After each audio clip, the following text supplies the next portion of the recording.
बिस्मिल्लाहिर्रहमानिर्रहीम। अस्सलाम वालेकुम जी नाज़रीन, मैं आपका मेज़बान तलहा नारू हाज़िर खिदमत इस उम्मीद के साथ कि आप जहाँ भी होंगे खुश होंगे और अल्लाह की पनाह में होंगे।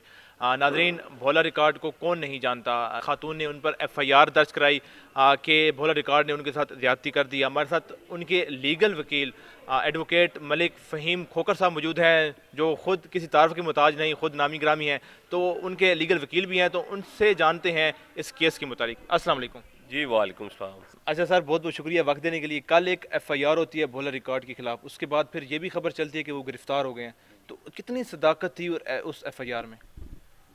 जी, जो मेरे मुताबिक जो मेरी इन्वेस्टिगेशन है, ये जो खातून है शाइस्ता तालिब, ये मुगलपुरे की रिहायशी है और इसका भोला रिकॉर्ड के साथ तकरीबन एक साल से ताल्लुक़ था और ये मुख्तलिफ़ जगहों पे मुख्तलिफ़ मुकामात पर भोले रिकॉर्ड से इससे पहले भी मिलती रही है। और इस हफ्ते में ये जो इतवार का इंसिडेंट है, उससे पहले ये बुध वाले दिन भी भोले रिकॉर्ड से मिल के गई है, गपशप करके गई है, वीडियोस बना के गई है, तस्वीरें उतार के गई है। ये बेसिकली उसकी फ़ैन है। और ये जो अगर आप इसका सारा बैक रिकॉर्ड सारा चेक करेंगे तो ये लड़की जो है ना ब्लैक मेलर है। इसने पिछले दिनों शेख रशीद जो आपके वज़ीर हैं उन्हें भी ब्लैकमेल किया था कि जनाब जो मेरी वीडियो एक वायरल हुई है वो शेख रशीद के साथ है कि शेख रशीद साहब ने मुझे इस तरह करके मेरे साथ ज़्यादती की है। उसके बाद इसने अगली जनाब मौलाना अब्दुल कवी को बदनाम करने के लिए इसी तरह का एक जो है ना वो ड्रामा रचाया था। और अब इसका तीसरा शिकार जो है भोला रिकॉर्ड है। इस लड़की की जो मेरे मुताबिक ये इसने अपनी ये गेम बना ली हुई है कि ये फेमस पर्सनैलिटी को पकड़ती है और ये फेम हासिल करने के लिए उसके साथ कोई ना कोई इस तरह का जो है ना वो ड्रामा रचाती है और उसके बाद ये खुद फेमस हो जाती है। अच्छा, आपने बताया कि ये पहले भी भोला रिकॉर्ड से मिलती रही है, तो अपनी मर्जी से मिलती थी या भोला रिकॉर्ड इनको बुलाते थे? देखें जी, मेरी आप बात सुने, ये आपने सवाल तो बहुत खूबसूरत किया है लेकिन इसका जवाब भी बड़ा खूबसूरत होना चाहिए कि आज के दौर में कौन किसी को अपनी मर्ज़ी के बगैर मिल सकता है। वो खुद अपनी मर्ज़ी से जाती थी। ये रिसेंट जब आखिरी दिनों में इसके साथ मिल के गई है, जिस दिन उसने भोले रिकॉर्ड पे FIR करवाई है, उस दिन भी वो अपनी मर्ज़ी से आई है, खुद ऑटो रिक्शे पर आई है, वापसी भी रिक्शे पर गई है।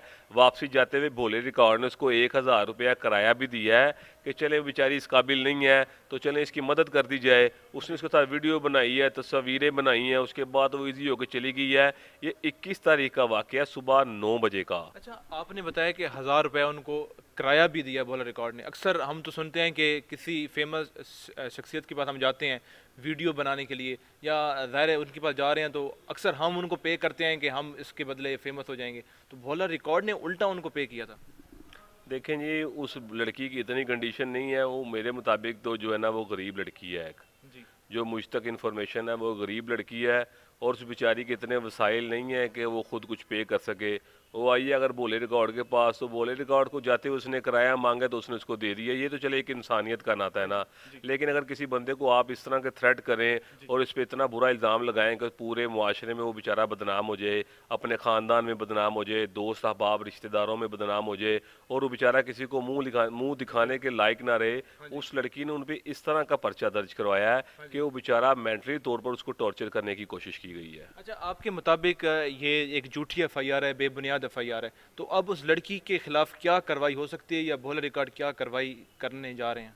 देखें जी, अभी तक तो हमने भोले रिकॉर्ड की अबूरी ज़मानत करवाई है आज।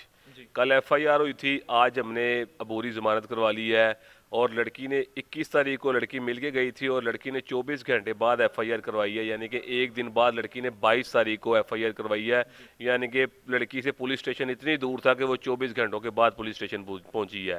पहली तो इन्वेस्टिगेशन इदारों के लिए ये एक बहुत बड़ा पैगाम है, इन्फॉर्मेशन है।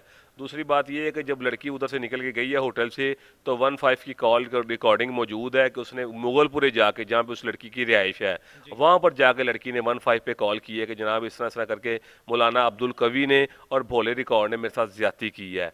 तो जब वहाँ पे पुलिस पहुंची है तो पुलिस ने कहा जनाब ये हमारी हदूद नहीं है, वो जो है अपना होटल है वो उस गालिब मार्केट की हदूद में आता है, तो आप गालिब मार्केट थाने में जाएं। तो वो अपने इलाके मुगलपुरे से निकल के दोबारा गालिब मार्केट थाने में गई है। वहाँ पे उसने जाकर जो 15 की कॉल रिकॉर्ड में मौजूद है कि उसने कॉल जो 15 पे की थी तो उसने मौलाना अब्दुल कवी का और भोले रिकॉर्ड दोनों का नाम लिया था कि जनाब मौलाना अब्दुल कवी ने मेरे मुंह पे नाखून मारे हैं और जो भोला रिकॉर्ड है उसने मेरे साथ ज्यादती की है। तो उसके बाद जब FIR दर्ज हुई है तो उसने मौलाना अब्दुल कवी का नाम उस FIR में दर्ज नहीं करवाया, जिससे उसकी ये दूसरी जो उसकी साजिश है वो वाज़िया तौर पर नज़र आ रही है। अच्छा अच्छा, आप ये समझते हैं क्या वो पैसों की खातिर ऐसा कर रही है, डीफेम करने की कोशिश कर रही है भोला रिकॉर्ड को, या कुछ और पीछे वजह हो सकती है? देखें जी, मैं कोई पीर या उलमा तो नहीं हूँ, लेकिन वकील कैसे? Legal according to rule of law, कानून के मुताबिक तो मुझे इसमें जो आपने तीनों ऑप्शंस बताई हैं वो तीनों में से कुछ हो सकती है। या तो वो पैसे के चक्कर में होगी, या भोले रिकॉर्ड को वो डीफेम करना चाहती है, तो यहाँ वो इस तरह की फेमस पर्सनैलिटी के साथ अपना इस तरह का किरदार अदा करवा के खुद मशहूर होना चाह रही है। चलें, आपका बहुत बहुत शुक्रिया वक्त देने के लिए। जी नाज़रीन, अगर ये एफआईआर झूठी थी तो इस लड़की के खिलाफ सख्त से सख्त कार्रवाई होनी चाहिए, ताकि आगे आने वाले वक्त में ऐसा कोई भी वाक़या ना हो। अगर इस में अगर कोई सदाकत है तो उनके वकील साहब वजूद हैं मेरे साथ, लेकिन अगर सदाकत है तो यकीनन हम कहेंगे कि सज़ा मिलनी चाहिए अगर इसमें जिसका भी कसूर है। आगे चल के देखते हैं कि ये ऊँट किस करवट बैठता है। इसी के साथ ही अपने मेज़बान मोहम्मद तलहादरान को दीजिए इजाज़त। अल्लाह ने के बाद।